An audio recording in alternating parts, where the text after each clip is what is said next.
Last week, Google showed off a new app to display immersive photography in virtual reality and a multi-camera technique for capturing it.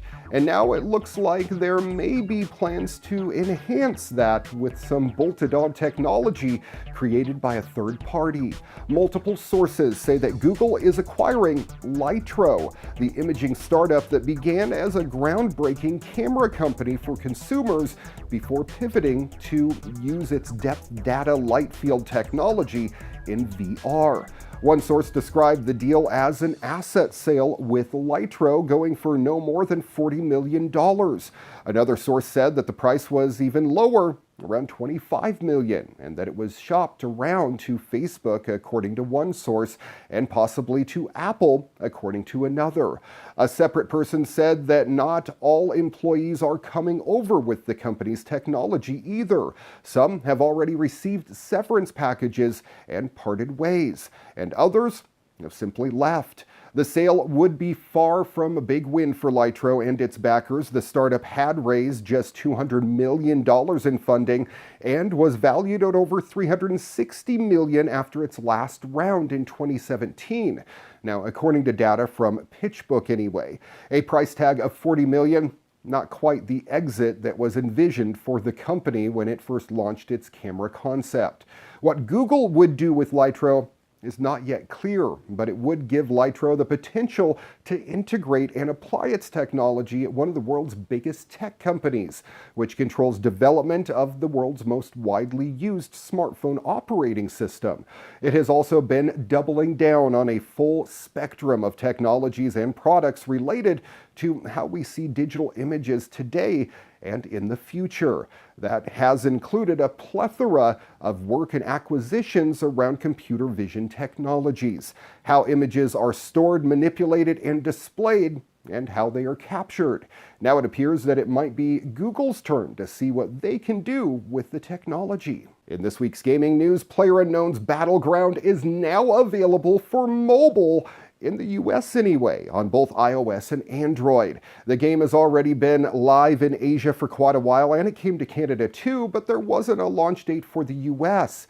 The US release might have been sped up by Fortnite Battle Royale, launching on mobile as well. Another Battle Royale style game that takes PUBG's core design and packages it up with better looking graphics and some gameplay tweaks that have led to it breaking some streaming records on Twitch.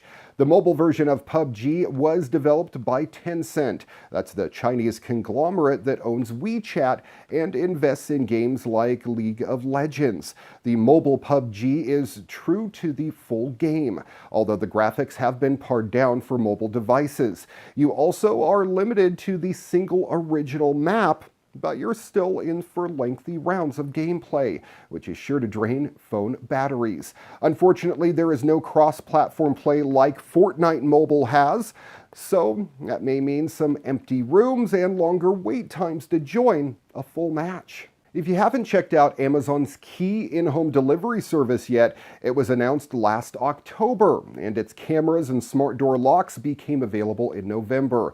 Since then, Amazon has been able to use Key to place your purchases inside your doorstep by asking you to grant its delivery staff access to your house and letting you monitor everything via camera.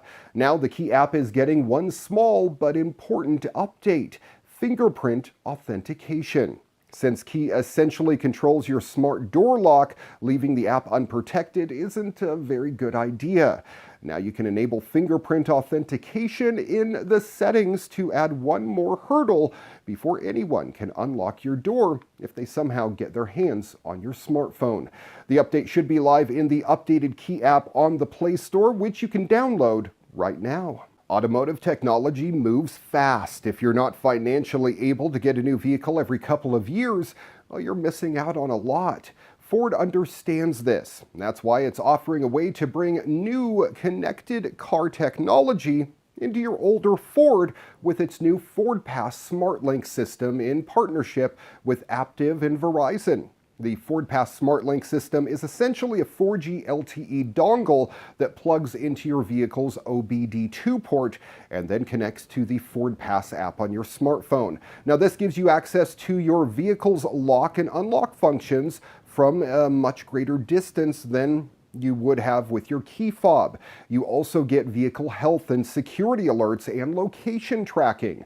Vehicle connectivity has improved at a rapid rate in recent years. Ford believes offering an affordable way for consumers to upgrade their older model vehicles to include more modern technology will improve their ownership experience for years to come. So when we say older Ford, what we mean is like 2010 to 2017 Ford vehicles that didn't come with factory-equipped modems. So don't actually expect to get your Bronco 2 into a Wi-Fi hotspot of your own making. Still, this brings a lot of added modern functionality to a vehicle that might otherwise be lagging behind the times. From security to performance, Ford has conducted extensive tests and made a number of improvements to ensure FordPass SmartLink enhances the customer experience. FordPass SmartLink will be available through Ford dealers starting in mid-2018. There's a monthly fee associated with the service, though. Ford will ask you to pay $17 per month for 24 months, plus the installation cost, and data isn't included with that either. Speaking of data, that service comes by way of Verizon. So if you're not already a Verizon customer, well, that's another thing that you need to be thinking of. FordPass SmartLink is a cool idea that will help bring your sort of modern Ford closer to current models.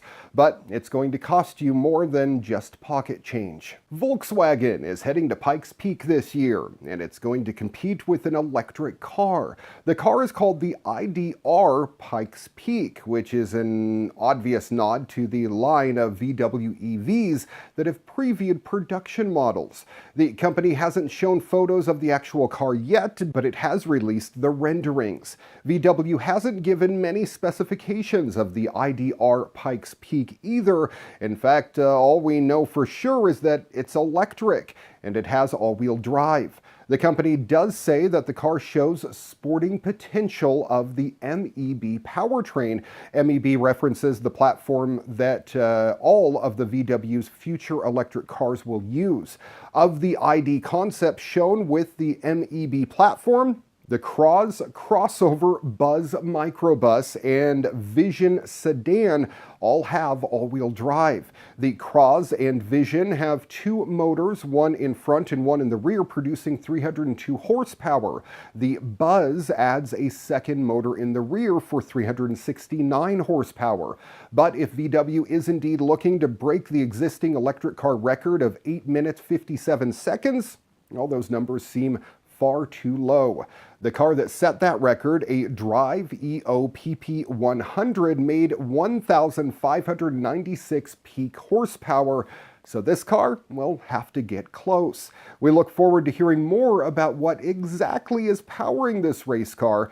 We'll also be curious if anything on the vehicle is applicable to future road-going electric VWs. And even if VW doesn't win anything or set any records, it will still be a momentous day since it will be the first time the company has competed on the mountain since 1987. Apparently, VW brought a twin-engine Golf that year. I wouldn't mind seeing a modern rendition of that car either.